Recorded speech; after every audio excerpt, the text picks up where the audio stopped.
माओवादी संगठन को आज लगा अब तक का सबसे बड़ा झटका। माओवादियों के शीर्ष नेता मल्लोजुला वेणुगोपाल उर्फ भूपति उर्फ सोनू दादा ने अपने 60 साथियों के साथ महाराष्ट्र के मुख्यमंत्री देवेंद्र फडणवीस के सामने गढ़चिरौली में आत्मसमर्पण KIA.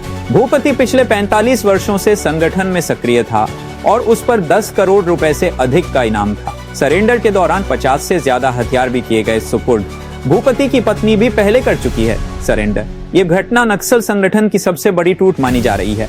United news of Asia के लिए बीजापुर से पी सतीश कुमार की रिपोर्ट। माओवादी व सचिव केंद्रीय रिजनल ब्युरो मल्लोजुला वेणुगोपाल राव उर्फ भूपती उर्फ सोनू याला मी मान्य सरांना विनंती करतो की यांनी सोनू उर्फ भूपती याला संविधान व श्रीफळ देऊन त्याचे आत्मसमर्पण करून घ्यावे आणि त्याला पुढील आयुष्यासाठी शुभेच्छा द्याव्यात।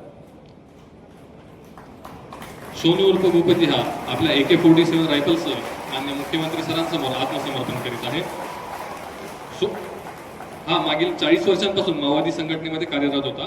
महाराष्ट्र शासनाच्या एकूण 60 लाख बक्षिसासह सर्व राज्यांमध्ये मिळून भूपती उर्फ सोनू याच्यावर एकूण 5.5 कोटी रुपयांपेक्षा अधिक बक्षीस जाहीर केले होते।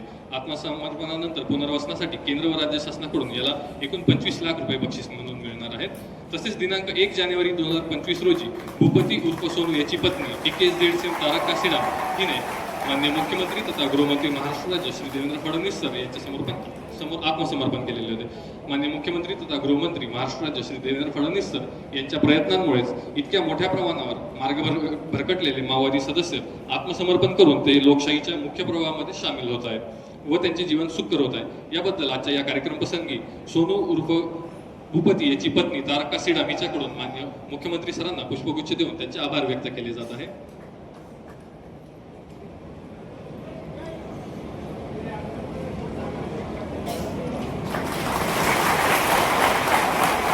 यानंतर या संपूर्ण आत्मसमर्पणाच्या कार्यक्रमासाठी विशेष परिश्रम घेणारे अधिकारी व अंमलदार यांना माननीय मुख्यमंत्री तथा गृहमंत्री महाराष्ट्र राज्य श्री देवेंद्र फडणवीस सर यांच्याकडून